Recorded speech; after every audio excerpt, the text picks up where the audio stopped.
Welcome to the Area Podcast from the Ames Regional Economic Alliance. I'm your host, Eric Smith. On today's episode, we're joined by Jamie Pollard, Endowed Cyclone Director of Athletics at Iowa State University. He reflects on 21 years of leadership at Iowa State, the transformation of Cyclone athletics, his decision to retire, the vision behind CyTown, and the future of Iowa State athletics. This episode is presented by Flynn Wright, a full-service ad agency in Iowa that works with some of the best brands in the world. When you love what you do, you show up differently. And for more than 40 years, the love of advertising has fueled the people, the energy, and the bold ideas at Flynn Wright.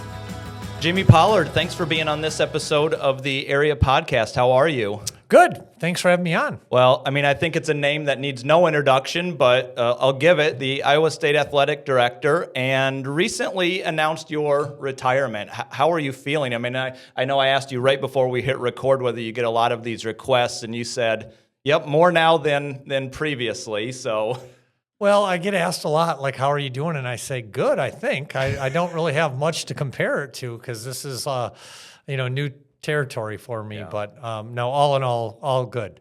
So when you announced in retirement, it was a shock to some people, and certainly your inner circle probably not as much. But why was now the time to announce and step away and let somebody else take over?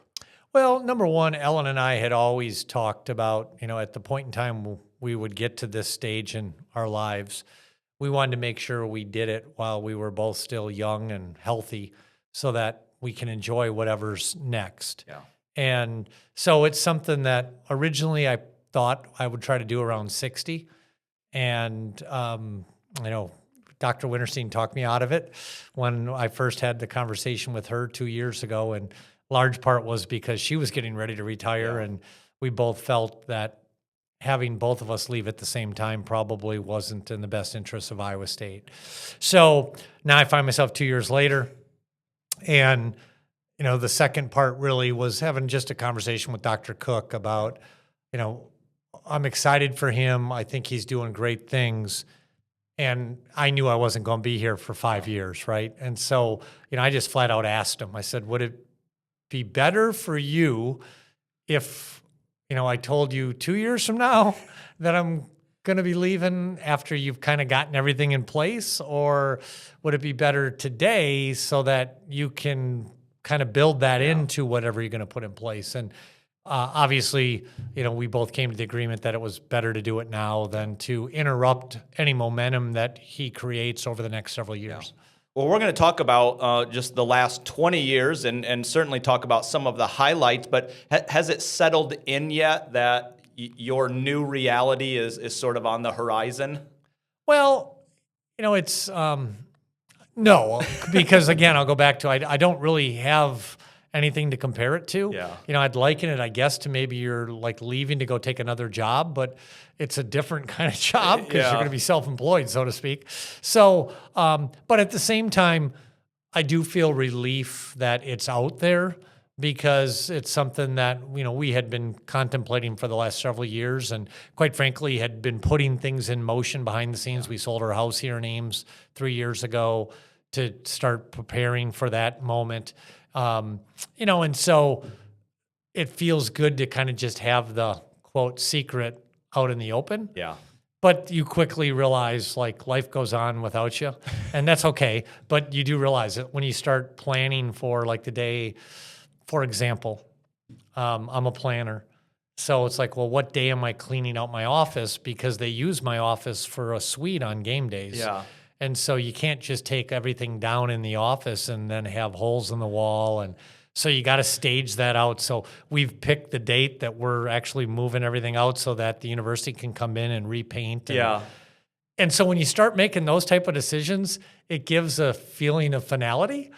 It does kind of get real pretty fast, doesn't it? Gets real really quick, and you start looking and going, well, I probably won't go on that football trip or that football trip, or, I'm not going to have tickets in basketball that I used to have, and you're going to have to move to a different place if you want to keep tickets. Yeah. So, they're all things that are, first world problems, right? Yeah, no, and you anticipate it, you know some of these things are going to happen, but until it's right here and that communication comes to you, that's when it has to settle in. Well, it does. And, it's, also the reality sets in that there's, some challenges that we're facing that I shouldn't be the one making that decision. There's some other things that you feel like, okay, you need to get done so that you're not giving that problem to the next person. Yeah. And so just working our way through that list has been a big part of the last several weeks. Well, we always take a look at, professional journeys, which is a topic that I find very fascinating. So, you arrived in 2005, and prior to that,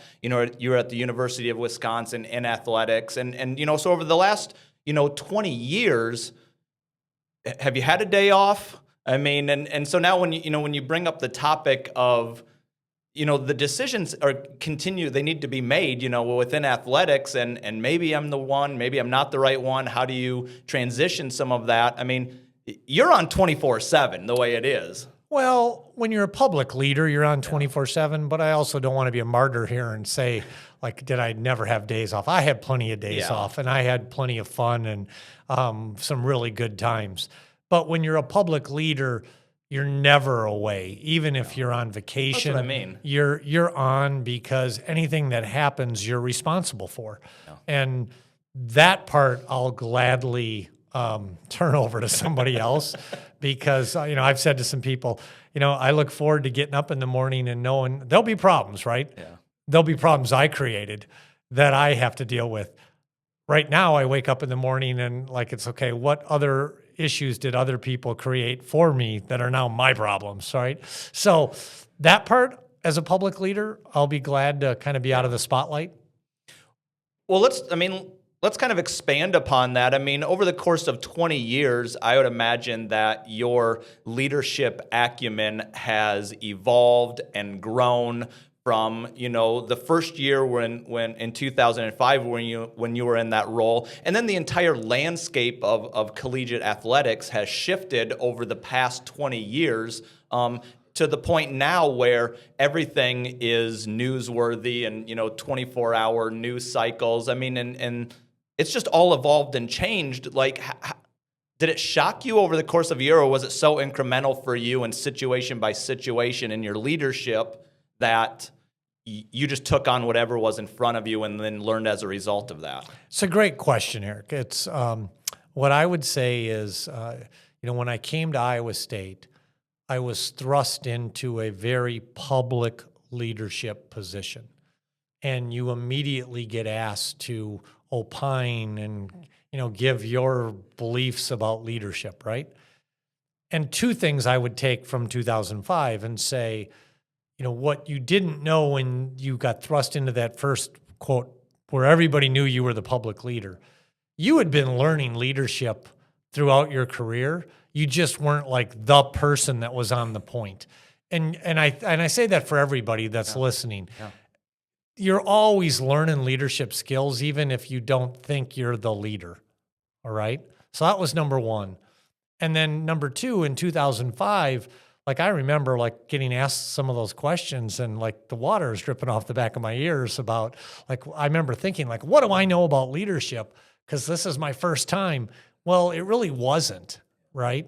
But you didn't fully know that, or I didn't fully know that because I never had been the person.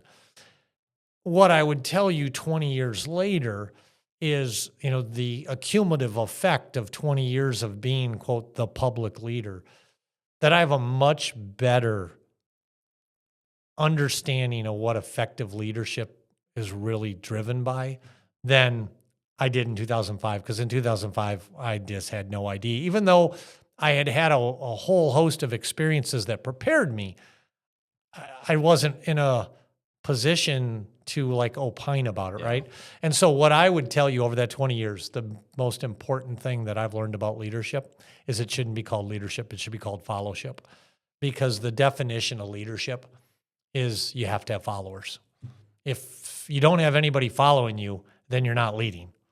And so you have to understand what makes people follow you. what are you inspiring in them? What are you getting them to do that they wouldn't necessarily do if you weren't helping them get there? Yeah. Really like pouring into understanding what I call fellowship. Yeah. And I've joked about it, like, there's leadership books, there's leadership classes, leadership speakers, but you never hear a fellowship book, a fellowship class, or a fellowship speaker. And I think it's an art of understanding what makes the masses think the way they do and act the way they do and follow the way they do. Yeah. So one of the, probably biggest advents of what's happened over the past 20 years has certainly been the growth of social media. And you know this, I mean, more than nearly anyone in the state. I mean, any decision that comes out of Iowa State athletics, I mean, it just transcends the entire state, sometimes regionally, sometimes nationally. And now, more recently, like, this is the reality of just take any type of coaching decision as an example. But you could go, I'm sure you could provide a whole list of other things that have just dinged your inbox and social media feeds and all of that. But knowing that it is just going to make waves, whether warranted or not, how do you manage that internally, like with your team? Well, you're spot on, and it's probably been the biggest change in my time. It's completely unhealthy. Anybody that says they block that stuff out isn't real. I always say, if you cut me, I will bleed. If you punch me, I will bruise. And if you insult me, I will hurt. And social media does all of that, right? So what I think you have to do, and it's easier to do when you've been the leader for 20 years, is you've got to try to just, not let it distract you from what your values and what the mission is. And clearly, you get a longer leash when you've been the leader for 20 years, that people trust you to do it. Yeah. Where if you were a first timer and that is coming at you, a lot harder, because people don't know yet whether they can trust you or believe you or want to follow you. Yeah. And they're getting all this noise, right?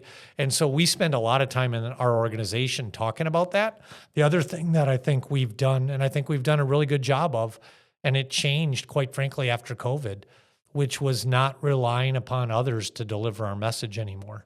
And you think back, 20 years ago when I started, you had to have unbelievably great relationships with the newsprint reporters because they ended up being your mouthpiece, and they could hurt you or help you. And so we spent a lot of time cultivating those people.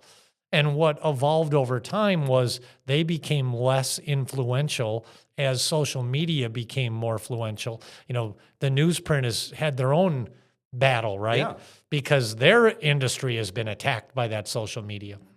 And so out of COVID, what we quickly learned, we all learned about video and being able to communicate to masses and quickly. And so we started using video messages from, me personally, where it was almost like, you're bringing them into the Oval Office and giving the State of the Union. But it allowed you to deliver the message when you wanted, how you wanted, and through video, you let them see and feel your body language and either the pain or the excitement. And then you didn't have to, the media can cover it, but they can't change what you said. Versus if you just are trying to, let them do just interviews and they splice it and dice it and, put the spin on it however they want. As an organization, you can lose your message. Well, know that this episode is unedited for content, so you're safe there. Were there any, and you don't have to articulate like any particular incident, but can you recall certain examples where it was a certain public relations aspect to it where you're like, yep, we didn't get that right, and then what did you learn from that? Yeah, I don't want to have an answer just to have an answer because then that becomes its own. Yeah. So I'm quickly doing a 20-year Rolodex. Flutter, shudder through everything to try to think like, what are some things that happened along the way that you kind of go, wow. Or maybe I could even rephrase. I mean, have there been ones that there have been maybe some outrage, but it was, it was unwarranted, and you made the right decision regardless of maybe some of the noise surrounding it. As a communications director, I mean, I've had it, both ways as well, where it's like, like, we did our research. We know we made the right decision, and you kind of have to let the fallout land where it is. And then there's other times where it's like, yep, I could have maybe done that a little bit better. Right. Well, we'll use a contemporary subject matter. So selling alcohol in the stadium. Oh yeah. Right. And so social media has opined forever about how the millions we were leaving on the table, and what a horrible decision it is not to do that. And we knew the facts, and, the facts spoke to why we were doing what we're doing. Yeah. And, in the end, we ultimately now have finally made that decision, but we made the decision in large part because we're at a point in time financially that you're having to pull even the levers that are kind of maybe a stretch lever, where the low hanging, if there were millions to have been made, we would have done it. But, there were a lot of layers to making that decision that impact people differently and will impact people going forward differently, that not everybody will be excited about it. And, I think back to, an infamous, I said it, so you got to own it, but it was totally taken out of context by my own mind. And that was this notion of Jamie called all the Cyclone fans slobs, yeah, I right? remember it. It was blown up. But here's what happened. It was a meeting with a group of college students at the union, and they asked me, how come we don't sell alcohol? Yeah. And I said, we'll sell alcohol if all of you agree that you'll volunteer to come clean the stadium after every game. Yeah. Because it is a mess. And what I was thinking in my mind was we had just been and I should have said it because our fans would have totally rallied behind it, but we had just been at Iowa for a football game. And we were leaving the stadium, and I won't say the other couple that was with Ellen and me, but they would verify it. We had gone down to the locker room, so we were leaving Kinnick after everybody had left, and we said, let's quick hit the bathroom before we get in our car. And so we went into the bathroom on the concourse, and it was just amazing. There was so much trash and vomit, and people had left cans and bottles in the sinks. And it was a pigsty, right? Yeah. So I had that going on in my head. I knew not to say Hawkeye fans, so I didn't say that. I just said, well, if you guys would come clean the stadium because people are slobs, right? And, the daily newspaper writer took it the next morning and said, Jamie said Cyclone fans are slobs. Well, I didn't say Cyclone fans are slobs. Yeah. I said people are slobs. But in my head, I had the vision of what that bathroom looked like the previous week at Kinnick Stadium. And I don't want that bathroom to look like that in Jack Trice Stadium. Yeah. But that has taken on a life of its own that, I can't put that cow back in the barn, but there's a good example. Yeah, well, that's a great example. Thank you for that. I've always found that, it's very easy to make decisions based on headlines and having zero accountability, and you can sit on your couch and you don't have any of the variables. It's very easy to make decisions, but it's incumbent upon you and any leader to weigh everything. And there's a lot to weigh in every decision. And you're never going to get everybody to weigh everything because you can't share everything. No one's going to be, think that deeply about every decision. So you kind of have to just let it roll. But that's a good example. Well, one of the things I think social media really highlights is everybody can have an answer. Yeah. But I always say this, leaders don't have to have answers. They have to have solutions. Yeah. And solutions, end up meaning you got to make a decision. Most people that opine about answers, many of them have never made a decision. I always laugh, and one of the newsprints that interviewed me recently on my retirement actually said it, and I was like, you're the first one that's actually admitted it. They all have an opinion about who we should hire. Oh, yeah. Yet most reporters have never even supervised somebody. So they've never hired anybody, they've never fired anybody, but they're going to write a story that says, here's the 5 people we should hire, right? And so, but one of them actually said it, and I said, good for you that you actually, because that person said to me, goes, this is a tough question to answer or to ask you, because I've never hired somebody or fired somebody. And I thought, wow, you're admitting it. Yeah.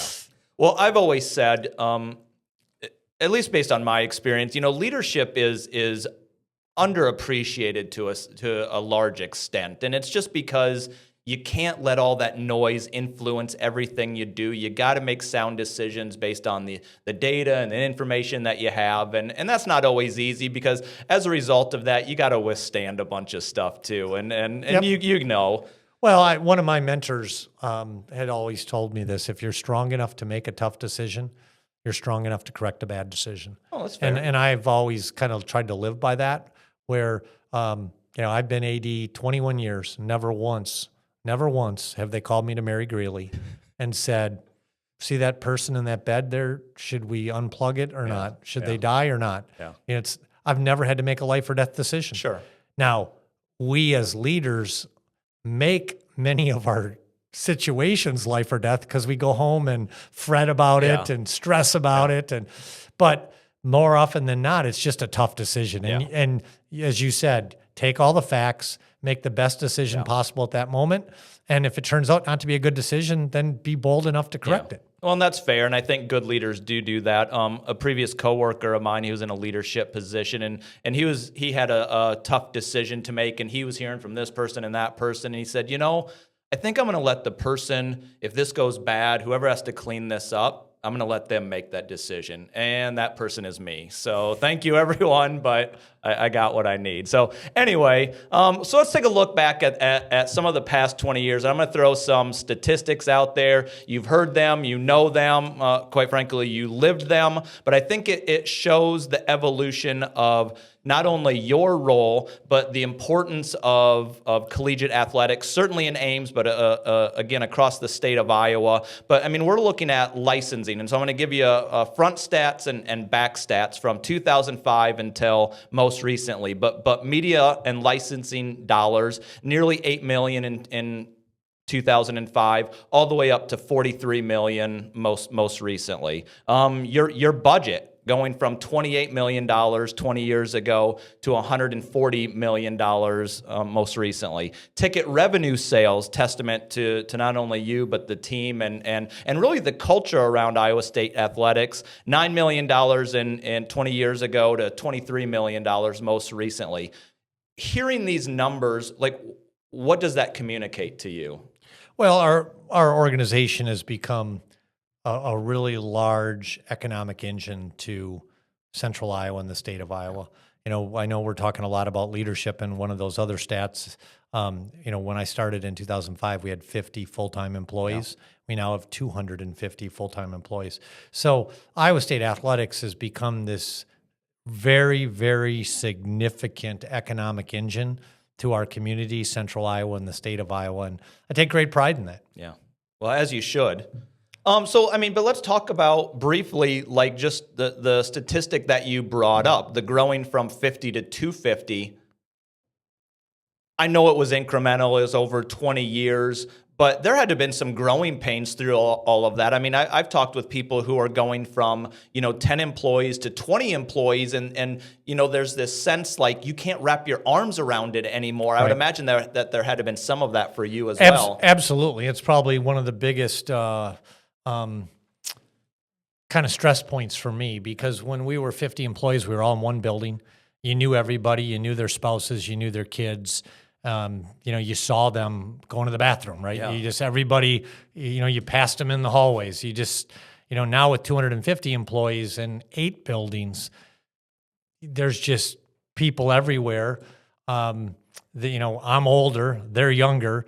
So a lot of our younger employees, I can't tell the difference if they're a student athlete or an employee.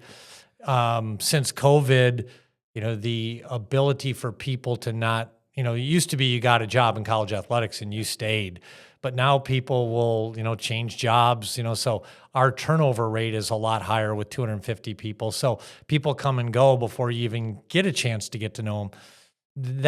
That's been hard on me as a leader, because when I first started, and we probably did it through, maybe 150 employees, everybody that started got 30 minutes with me where I wanted to know, I wanted to kind of go inside who Eric is. Like, do you have animals, pets? Do you have children? Where are you from? How did you get into this? Because all those nuggets I wanted to have in my head, so when I see him in the building, I could talk to him about things. And that really got challenged. One of the things that we still do, and I probably get writer's cramp from it, is, I always write out a personal birthday card to everybody in our department. And, with 250 of them, it's like you're writing one every single day, and it feels like you just got done writing the one to somebody and it's a year later and you're already writing them a second one. And how do you make that original? Yeah. So, but what it comes back down to is, we have a really good culture, but how do you keep that culture strong, but let that culture also adapt? Because the culture can't be what it was in 2005, because it's just not the same dynamics. But it's got to have at its foundation some of those core values. And what you learn as the leader is, I've got to rely upon others in the organization to help me disseminate and reinforce what that culture is, versus the leader at the top kind of doing it top down all the time. Yeah. This episode of the Area Podcast is sponsored by... You'll be told to follow certain rules for success. And you'll follow your instincts instead. You will envy the person who can log off for the day, and you will accept you are not that person. You will start 1,000 sentences with, "This might sound crazy, but what if?" And you will do that crazy thing 1,000 times, because you love what you do. And love will make you do crazy things. At Heartland Roofing, Siding, and Solar, we believe in doing things the right way, even when no one is watching. Around here, hard work, honesty, and showing up still means something. We may cheer for different teams, but across Iowa, we're united with grit, trust, and a deep sense of community. That's what Heartland stands for, because this is home.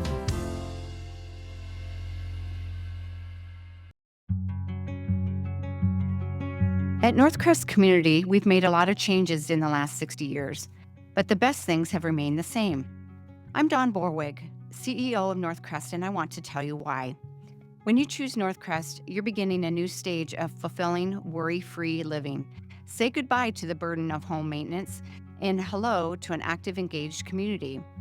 As the only nonprofit, locally owned and operated community in Ames, we guarantee you a home and our care for the rest of your life. When your needs change, you stay right here, in your community, near your friends and your family. At Northcrest, no one is ever asked to leave because of a lack of funds. That's our nonprofit mission. That's the Life Care Promise. Our residents will tell you, don't wait, don't put it off. Come enjoy all the benefits Northcrest Living has to offer. To learn more, visit our website at northcrestcommunity.org or call to schedule your tour with Kimberly today.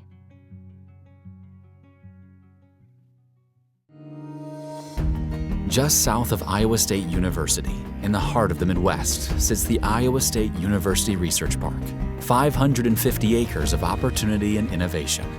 With over 1 million square feet of developed space, it's home to more than 145 tenant companies, from startups to global leaders. Discover innovation hubs, collaborative spaces, and a community that's shaping the future. Whether you're scaling up or starting fresh, ISU Research Park has room to grow. Visit isupark.org to learn more.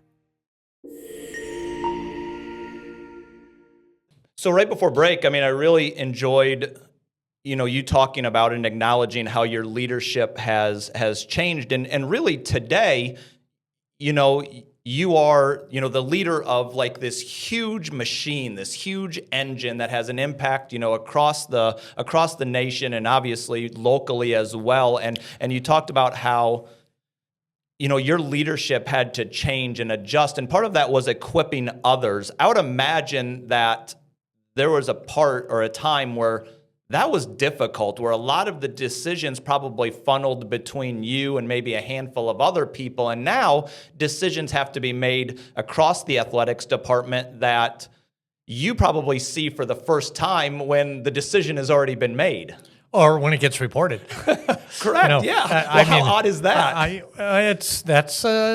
Again, you have to evolve with it. But there are moments where I'll joke and say, I don't know the answer to that. I only work here. So, because it just, it kind of gets away from you, because it has to get away from you. You've got to rely upon other people to be able to implement. And, I've always said this to our core leadership team is, if it lands on my desk and it's, 99 out of 100 times, it's obvious what you should do, then they failed because they didn't make the decision themselves.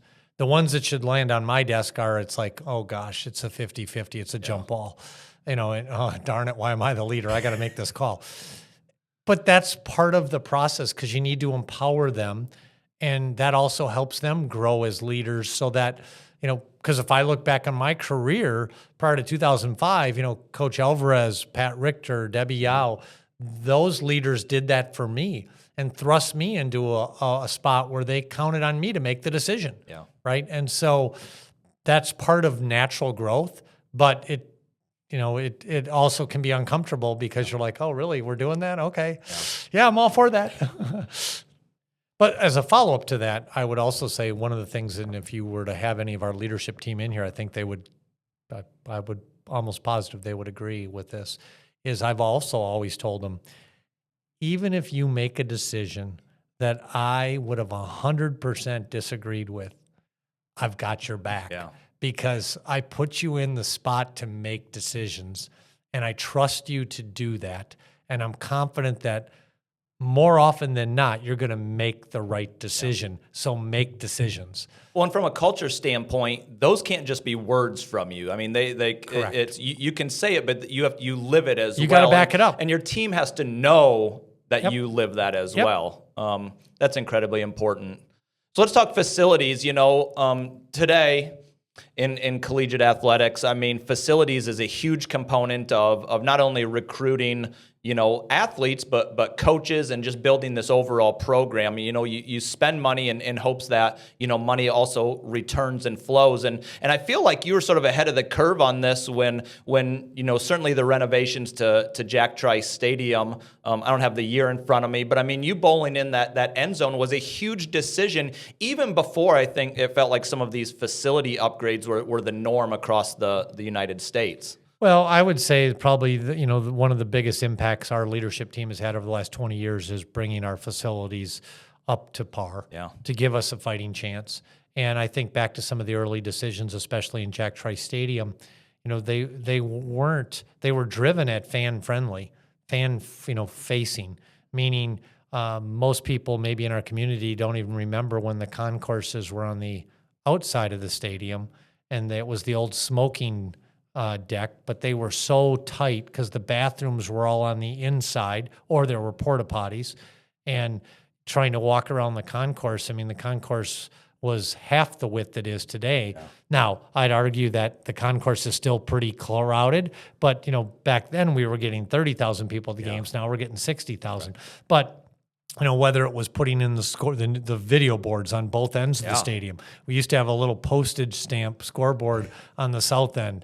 And I remember when we put the big video board on the north end, and then we bowled in the stadium and put a video board on the south end. So, I remember when the seats in Hilton Coliseum were orange. And, we changed them all out to make them all cardinal. I remember when the scoreboard in Hilton Coliseum didn't have the score on it. Most people don't know that. The center hung scoreboard in Hilton Coliseum in 2005 didn't have the score on it. There was no ribbon board around Hilton Coliseum. Yeah. So, there was just things that were done to enhance the environment, and that enhancing the environment, I think, helps spur why we have as many fans coming to our games now. But a lot of these decisions have to be made when the financials are not all there yet. I mean, you know that they're coming, and Right. and you know certainly you aspire for that and have confidence that it will happen. But I mean, you're making a decision also based on what you think you can build for the future as well. Well, we are, and we were, Yeah. and they'll continue to have to do that. I think Iowa State's always been very well, I'll say well resourced in the sense of having great financial minds. Going back to Warren Madden, when I started, he was the senior vice president and over finance, and Warren was knew the finances of Iowa State better than anybody before him and anybody after him. And Chris Jorgensen, who is our senior associate AD CFO, I would, if I owned a business, I would have Chris Jorgensen as my right hand, because the man knows so much about just the overall finances. My background was finance, so being able to recognize the return on investment you can get by investing in yourself, and so we invested a lot of in our facility infrastructure to make more money. Yeah. Well, and that's obviously going to bring us to the CyTown development, which, I would imagine nearly everyone listening has seen the renderings.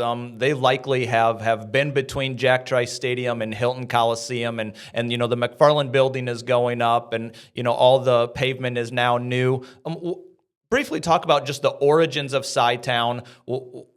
Why make the decision to then ultimately move forward with it and now under construction as well? Well, this goes back to, again, just the facility planning. I would say, the south end zone, the bridge, the RV park, the the Stark Performance Center, all of those were done, and I would say playing chess, not checkers, because it was a sequence of events that were building up to bringing that excitement from Ryman Gardens all the way around the corner on University, by the stadium, under the bridge, to an area that at one time was as good as any area in the Midwest, the Iowa State Center. And the Iowa State Center had fallen on tough times. The infrastructure was crumbling. The programming was starting to be very challenged because we lacked the amenities, hotel, restaurants to go with it. And the parking lots were crumbling underneath our feet. And it was that kind of buildup to get us to a spot of saying, what can we do in this area that could do what James Hilton had in his initial vision? And that was to create a robust area in the center part, I'll say center of campus, but he put it out in the swamp area, but it's the hub of campus for people that are coming to Ames, Correct, right? yeah. And so what can we do to almost do an Iowa State Center within the Iowa State Center to save the Iowa State Center?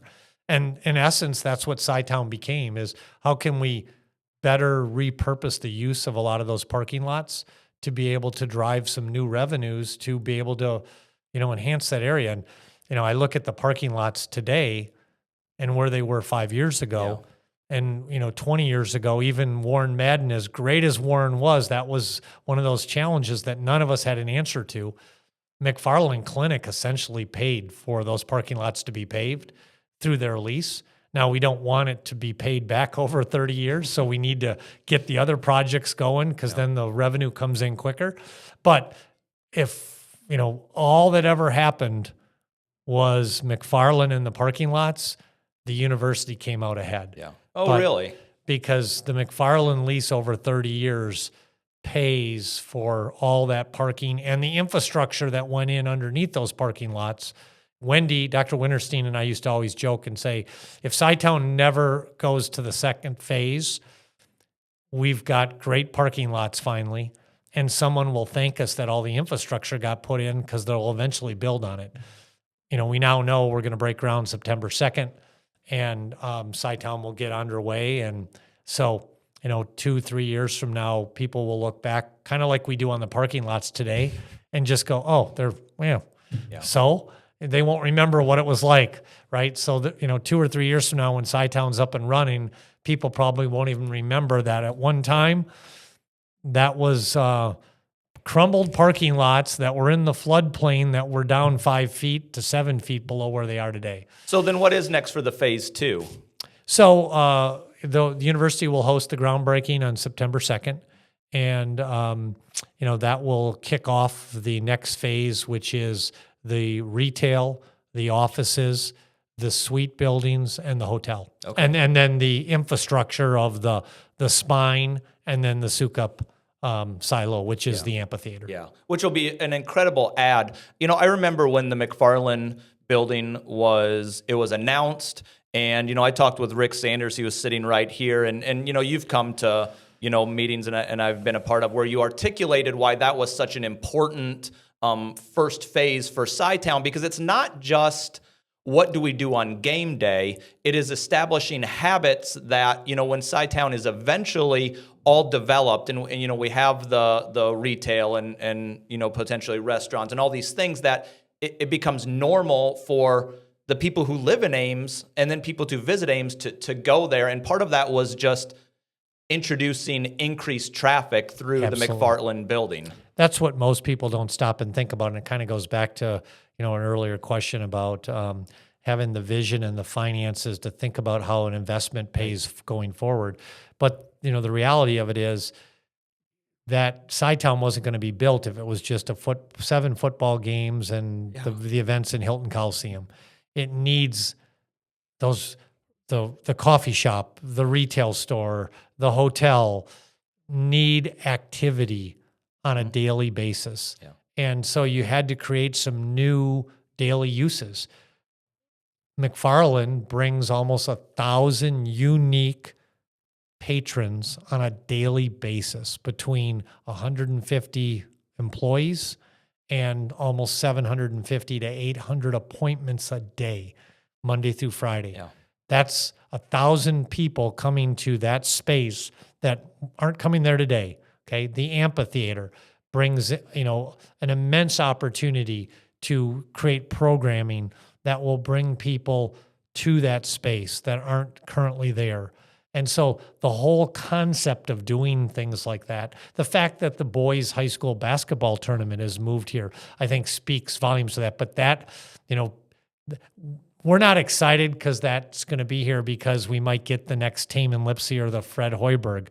What we're excited about as an institution are all the yellow school buses from every school district that come down for that week to support their community and to introduce all those young people to Iowa State University and the thought that they could be a student at Iowa State. Right. That's where the real payback is. Yeah. Well, and that's a contribution, obviously not just to athletics, but it's athletics contributing to this wider university ecosystem as well. Right, and if you asked a question earlier, and this would be another example of that, is there a regret or something you'd have done differently? CyTown is a university project. Dr. Winterstein asked athletics, myself and Rick Sanders, the research park, to be the lead on it, in large part because that's what our two organizations do. CyTown's in the footprint of athletics, so whoever was going to oversee it was going to have to deal with athletics. And the concept of what goes in goes in CyTown is very much similar to what goes on at the research park. So having Rick there was really important. But somewhere along the way, it's kind of gotten characterized as an athletics project. It's not an athletics project. It's a university project.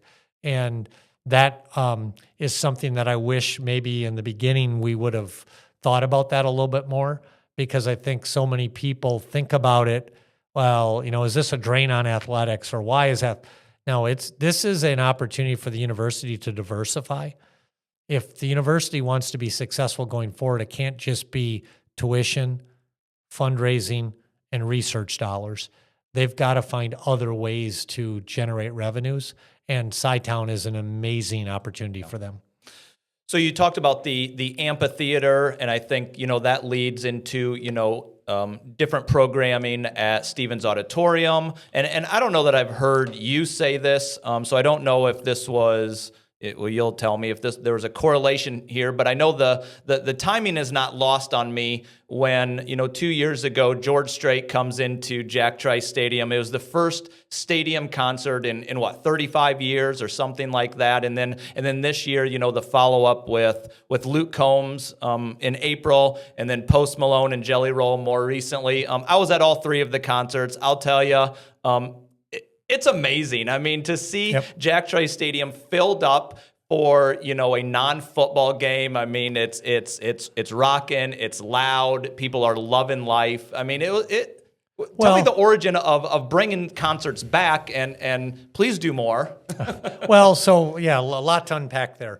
First of all, people should understand that the concert in the stadium are part of CyTown. Yeah. I mean that the OVG, the firm that's bringing us those concerts, is also who's going to run and program not only the amphitheater, but they have the rights for Hilton and Jack Trice Stadium, but they also have taken over running CY Stevens. And so, number one, that is part of CyTown. What I would, for somebody that went to three of the shows, think back to George Strait or to Luke Combs and think about what that area would have been like had CyTown been up and running too, right? But I also would say that is another great example of bringing people to Ames. We know from the demographics, 80% of the people that attended each of those shows are from out of market. Yeah. And so those are people that are coming to Ames and spending money either at a hotel or at a restaurant in addition to, going to the concert. Think of this for a moment. The George Strait show, other than Taylor Swift in 2024, did more ticket sales in Ames, Iowa, in total dollars, than any other artist in the world that night. We did more ticket sales for that George Strait show because it was $575 was the average ticket price than a whole season of football. So we can say a stadium show is like another home football game. No, that was almost like a whole nother football season, right? The economic impact of one stadium show to Central Iowa is in the $10 to $15 million range. So I don't doubt it. And so to your closing point on this topic was do more shows. Yeah. We're going to do more shows. Oh, and good. There'll be a big announcement in September about a big show for next year, which I think will probably be the biggest and best show we've ever had in Jack Trice Stadium. And then there are a couple other shows that are kind of tentatively holding dates for us in 27 as well. So the answer to your question is yes, we are going to have more shows. But that has to be a whole different learning curve for the department as well, working with just the entertainment world at that level. Absolutely. And, but our staff has embraced it. It's fun. They are unique events, but it challenges the police. It challenges our community. Yeah. It challenges our staff, challenges our football staff because, Luke Combs, took over their locker room, took over their building in the middle of spring football, right? So everybody kind of had to adjust, but we also recognize what it means to, for our department, at least the first two, the Post Malone Jelly Roll was a little less just because ticket price, less people. Yeah. But, Luke Combs, George Strait, we netted over $1 million for the athletics department, which was huge. And so not to mention what the community, Dan Culhane texted me the evening of Luke Combs and just said, thank you. Yeah. He said Somerset and Main Street were just hopping all afternoon because those 80%, so Luke Combs, 60,000 people, so 80%, 45 to 48,000 people that are out of market, they didn't come here to tailgate. They came here where's the local restaurant? Right. And that's great for everybody in this community. Well, and that is something that we think about a lot, and I think it's not lost on you the impact that athletics has locally. Ames isn't a huge community, and yet athletics is something that can do that just based on the infrastructure that you have. Well, absolutely. And those venues in the Iowa State Center can do that. Right. The boys' high school tournament will be huge for us. That'll be equivalent to having, the Future Farmers here, FFA. And so all those things can benefit the community as a whole. Are there trade-offs? Because yes, traffic's harder during those times and, other issues happen. I get it. But you have to look at it in totality and say we all benefit from it. I think the majority of the community does. I'm sure some do not, but the payoff, the upside is way more than any traffic inconvenience. I mean, it's. But I hear about it because the people do write me sure as the public leader. I'm sure you do. Quit having those shows. So throughout your career, I mean, you ever pinch yourself? And I'll give you an example. We're approaching the best time, the best season of the year, and that's tailgate season. We get ready for football. But for many people, it's more than just football. Football is the anchor point to get together 6 to 7 times a year with family and friends. And every year, and I'm going to do it again this year, we get out tailgating with our kids and our friends too. And I tell my kids every time, I said, look at this. And it's the cardinal and gold, and everyone is having fun, especially those nice weather tailgate early season games. And I tell them, I said, this doesn't happen everywhere. This is not normal. And you're growing up in this, and as adults we get to enjoy it. So I mean, you ever pause yourself and reflect on those days, or the days when Hilton is just going crazy, or even if you're at a small event and size there and you're just like, this is great. Absolutely. One of my favorite things to do during the football season is I'm a runner. And so I like to get up and run in the morning as people are just kind of rolling into their tailgates. And one of the iconic spots that I usually stop and kind of take a picture of is when you run over the bridge and the sun's coming up from the east, and on a beautiful day where you'll just catch the morning sunshine, and you've got all the RVs that are loaded in, and usually at that time in the morning it's still pretty quiet out there, but it's so colorful, and it just is one of those like kind of moments where you just go, wow, this is really neat. Yeah. I mean, how can you not? And I know that you're going to be the first to, and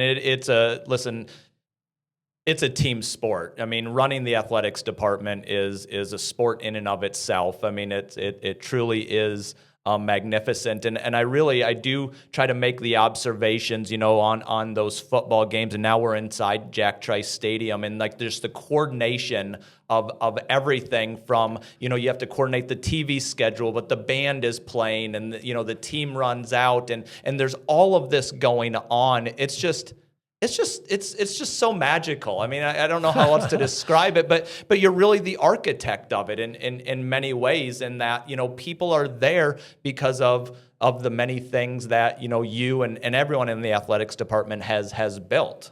Well, I appreciate you saying that, and we have a great team, and as we've talked, that team has grown from 50 to 250. Yeah. There's a lot more people because there's a lot more people coming to the games. There's more facilities. There's more things you need to do. Whether it's fireworks or now alcohol sales. I mean, there's just, it takes an army to staff up and to pull it off. And so there are times when you just kind of go, wow, like, you oversee all this. How did this happen?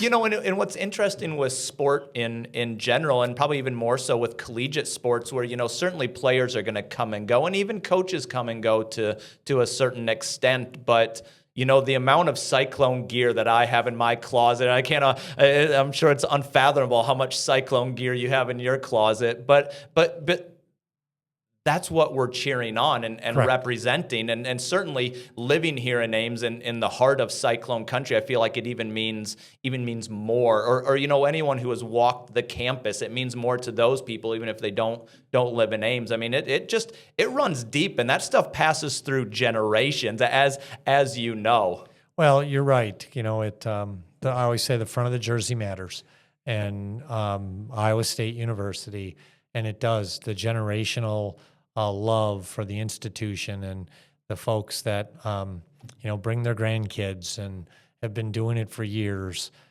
that's what makes it really special. So we always end every episode, and I want to give you an opportunity if you have a professional win from the last week or two. And it doesn't need to be a big thing. It can be a small thing, but anything that stands out as a professional win for you. Professional win in the last week. It could be 2 weeks. Played a really good round of golf on Saturday morning at Coldwater.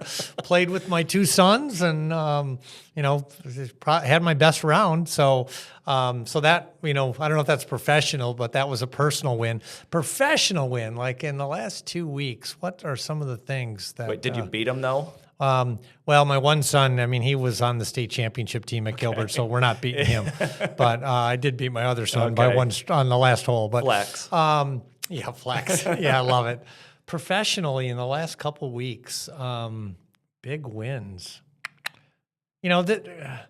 Probably harder. I would extend it back some and not say the last 2 weeks, but what's going on in our wrestling program right now is absolutely phenomenal. And so I'd say a professional win was, getting women's wrestling and getting Allie up and running and getting Brent up and running, because it's been really fun to watch them just hit the ground with so much momentum.